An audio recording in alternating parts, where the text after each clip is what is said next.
Hi everyone and welcome back. So just to give you an update, I know that I've only just released my one vlog which was giving you an update, but we've had a bit of a horrible situation that has occurred within the last 24 hours. So Taylor, I think I mentioned it on my last vlog, Taylor's been in England for the last month and was flying back today with Georgie, and we had booked the tickets through Air Canada. When I'd phoned, they said that because Taylor is under 12 that they would offer the unaccompanied minor service, so I paid an extra $100 to the flight ticket for Taylor to have the I guess the agent that accompanies them. Georgie is 12 and is fully vaccinated, and Taylor is under 12 and I have not got him vaccinated, and there's just been a huge drama. So I done the ArriveCan, so anybody arriving into Canada, this confused me, so I phoned up ArriveCan, like the app, like the government for ArriveCan yesterday, and said, how does it work? Because I said, I know it says that anybody arriving in Canada needs to do the ArriveCan, but I said, what about kids? Because I said, if kids are traveling on their own, surely you wouldn't ask a kid to download the ArriveCan app and be responsible for filling that out. Obviously I'm in Canada, the kids are in England, but they said they weren't very helpful. It wasn't like speaking to a human being, it was like speaking to a robot. I'm sure you've all had those conversations where they just quote you line for line, and I did explain to them, I don't need you to quote me the website because I am quite capable of reading that myself. I've called you because on the website it doesn't specify for kids. So anyway, the end of the conversation was that I still needed to do the ArriveCan for the kids. So I said, can I do it from my end over here, and then take the receipt, screenshot it, and then send it to my son? She said, yes, no problem. Great. So that was that. So anyway, I'm all excited. I went to Costco yesterday to do like the food shopping for the kids. Now you have to excuse the state of me today because I have had 2 hours sleep. I've got zero makeup on and I've been crying for about 5 hours. So then what happened is I was all excited. I couldn't get to sleep until about midnight last night because I was all like going on in my brain about getting kids and collecting them. I was supposed to be collecting them at 2:30 from Calgary Airport. And at 2:30 in the morning, my phone was going off, but obviously I was like delirious, like I was in a dream, and then didn't realise, thought it was an alarm, and anyway, it was Chris, Taylor's dad. So first of all, he phoned me and said that they had queued up, they'd got to the front desk, and they had said they want to see Georgie's ETA, which is, if all of you don't know, that's the electronic travel authorization. Now the ETA, being electronic travel authorization, it is electronic. So it's not a piece of paper, it's linked to your actual passport. So I was explaining this to him and I said, they don't need to see any ETA. I said, we've applied for it, we've got it, we paid for it, and it's valid until 2025. But anyway, they wouldn't accept that. So I'm phoning Scott, he's at work. Luckily he was on the night shift, so he was actually still awake. So he found like an email from years ago that said, so luckily Scott was at work and he found an email from years ago which said, obviously you've paid for your ETA, Georgie Sharp, till the 2025. So we were like, great. So sent that as a screenshot over to Chris, who was trying to check the kids in. And they'd made him leave the queue at this time, and if you can imagine how hectic the airport is. So he's then queued up again, and I'm thinking, oh great, everything's good. Then I get a call, Taylor is bawling his eyes out, and they're now saying that Taylor can't fly because he's unvaccinated. May I remind you that Taylor is 11, and it is not mandatory to be vaccinated in Canada until you're 12 and 4 months. He's 11. So then they're trying to say it's because he hasn't got an adult traveling with them.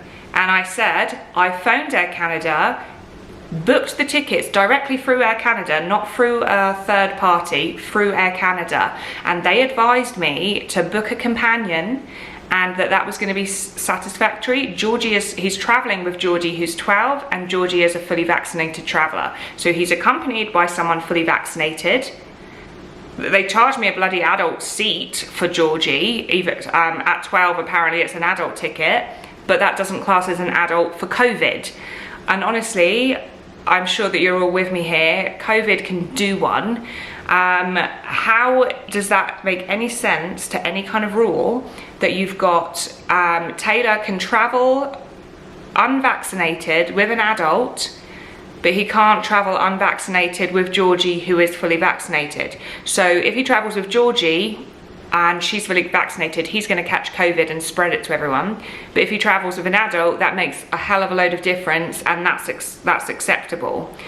So anyway, Taylor's crying his eyes out. I'm on the phone to Chris, and I said, please can you put me over so I can speak to the person behind the desk. So they said, oh, like the Taylor's mum is on the phone who booked the tickets, and this is her son, she's waiting for him to come home to England. Please can you speak to her? No. So they refused to speak to me. And so I said, put me on speakerphone. So then I'm on speakerphone, I'm like, you do need to speak to me. I am the mother of the child that you're refusing to board to come home to his mum. And she wouldn't refuse. Tell your mum that this is the situation, that you can't fly. And I said, please tell them to speak to me.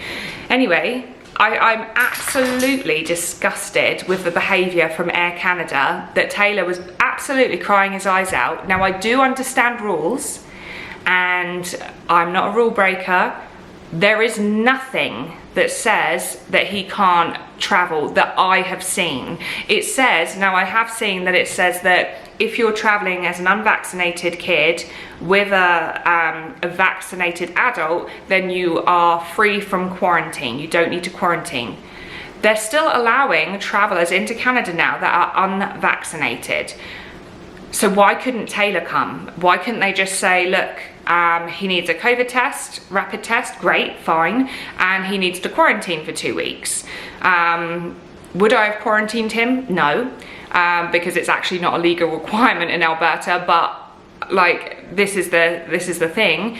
He should have had that option to come over here and be told to quarantine, and he wasn't given that option. So I've got the kids crying, the person at Air Canada being really rude and obstructive.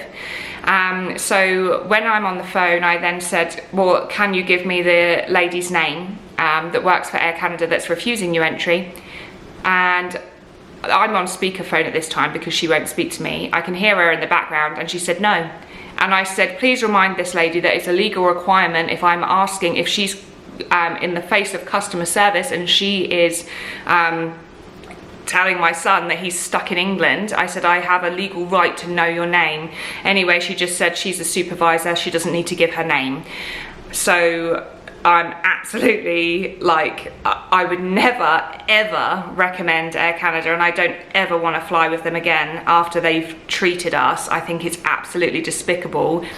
Even if they'd have just come on the phone and spoke to me and say, oh, I'm sorry ma'am, this is like, it's out of our hands, this is the government rules, I would ask them to see where in the government's rules it says this, but I would have respected them more and given them more respect had they actually taken the decency and the time to have a chat with me, but they didn't. So then the kids are crying, they're being told to leave, there's nothing that they can do, and then I've got Taylor and Georgie stuck in England, and I'm here and can't get my son home. So then I call Air Canada, I'm on hold for maybe, I think I expedited it because I said that this was a immediate flight that was happening. And so they did answer reasonably quickly, considering the last time we called them, we were on hold for 3 hours before they even answered. So I managed to speak to somebody, and the total length of the conversation with them was 1 hour and a half. And in that time, they were rude to me. They said that it wasn't their problem, that I should have read the government website, and I explained to them again, I did read the government website. I couldn't see where it says that what they're saying to me, that I actually phoned Air Canada, and Air Canada booked me this ticket told me that the kids were fine to fly together. I'd told Air Canada that Taylor was unvaccinated and Georgie was vaccinated. He was 11, she was 12. They were fine with that. They were very happy to take my money and charge me $1,320 for a one-way ticket for him to come out here, plus the $100 companion fee. They took that really quick. Now I'm in a situation where he's then stuck in England. So I said to them, what can you do for me? I said, regardless, if you need an adult, I need an adult. My mum, bless her heart, has said she will fly the kids out. So I said to Air Canada, right, can you get them on a flight this afternoon or tomorrow? No. Okay, when can you get them on a flight? I can't. Super unhelpful like that. So I said, well, surely my son can't be stuck in England indefinitely. You've got to have a flight. She said, I've got no direct flights. I said, that's fine. No direct flights. I need my son home. So what indirect flights do you have? Wouldn't even look for me. Said, got nothing for a month. So then I asked for a refund and she said, well, you've got a basic ticket, so I can't give you a refund. I said, I don't know what the hell kind of ticket I've got. I've got the ticket that you booked me. I didn't ask for a basic ticket. I paid $1,400 one way. So to me, that's not basic, that's a rip-off. And after an hour and a half, it's been left that they can't give me a refund, that the Georgie's tickets, because I said to them, so we're going to have to get another flight to get Georgie out here, but she can still use the flight that we've paid for her to go home. No, we can't do that either, because apparently it's not separate, it's one booking and it was a return, and because she didn't get that return flight out there, she can't have the return flight home. So that's Georgie's ticket. The return ticket was $1,700. That's lost. And they've now said that they can only do me a flight credit, and they had to apply for this manually, and because of that it will take 10 weeks. Now, I've spoken to a friend who's in Vancouver, and she had an issue with Air Canada and is waiting for flight credit from October last year. So to me, that sounds like we're not getting that money anytime soon or in 10 weeks. So we are screwed, basically, screwed over by Air Canada. So then I was like, right, what am I gonna do? I need to get like my mum and the kids home. Like, I can't wait for a month. Like, what am I gonna do? So I phoned WestJet. Now, they were much more helpful. Honestly, I managed to speak to a guy who was very helpful. That still doesn't help the fact of how much it cost. So I've got my mum is flying back on a flight out on Tuesday now. And she's going to come out here for 2 weeks because it's no point in just flying out all the way to Calgary to just go home the next day. So she's going to make the most of it.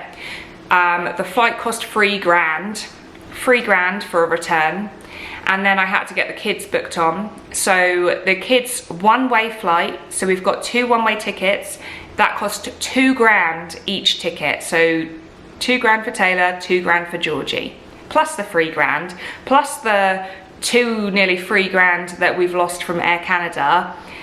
Like, and that's not even getting Georgie home. So then we've got to get a separate ticket for Georgie to get home afterwards. So that's even more money. And I'm like, where am I getting this money from? Like, it was so awkward. I had to book these tickets and say, well, I want to pay for one ticket on one card, one ticket from another card, and one ticket from another card, 3 different cards, all because of this huge mess up. And I'm just so sick to death of all of this because it absolutely makes no sense. So the government rules, they don't make sense. You can't say that it makes any difference Taylor being unvaccinated and coming in with my mum than it does coming in with Georgie. To me, it's just a money grab. But what do? That's the only thing that we can do, and that's what we're stuck with. So that is my update of the day.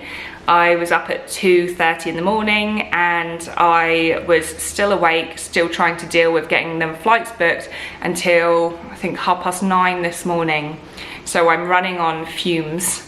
I haven't had any sleep. I tried to sleep from like 10 until midday today, but I was kind of just laying there, and then it's light outside so you can't really sleep.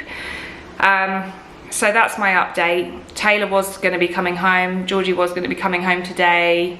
Everything's ready for them, and now I've got to wait until Tuesday and just have my fingers crossed that nothing else crazy happens, because this is what happens when you're listening to the life of Kat.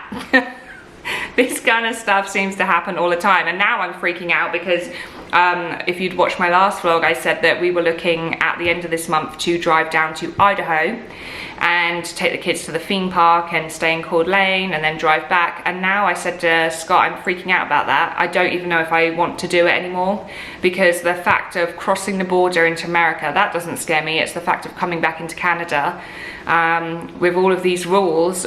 Are they going to deny us entry?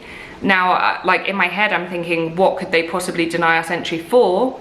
But then I'm thinking, so our current visas, the official visas, expire the 31st of July, and we'd be returning on the 1st of August. But we've got the letter with extension from the government to say that they're processing our application, and we're entitled to work until the 31st of August until they renew our visas. But I'm thinking, because it's so close to the end of that period, will they say, well, you can't come back in until your visa's renewed? So if anyone's got any advice, or if anyone's done that before, crossed over the border with limited time left on their visas, then please let me know. But if not, then I'm seriously considering just cancelling and going for a long weekend. If anyone's got any ideas of anywhere in Canada that I can go to from here, maybe drive to somewhere nice with a lake and anything, then let me know, because I'm thinking of all sorts of ideas now and my head's fried. But anyway, thanks for listening to me waffle on again, and I'm sorry that you're always listening to drama. Every time I say hopefully sometime I'm going to give you some really upbeat vlogs, and it just never comes, and I think, I don't know, but hopefully sometime soon something good will happen and you'll see some good vlogs. But thanks for watching, guys, and any questions or anything, then please comment down below. Please warn anyone if you're in Canada and you've got family, kids that have got family back in England, that you're sort of flying back over there. Please just take on board what I've said about this whole flying back unvaccinated, even if you are under 12, and just bear that in mind so that you don't get stung like we did. Thanks for watching, guys.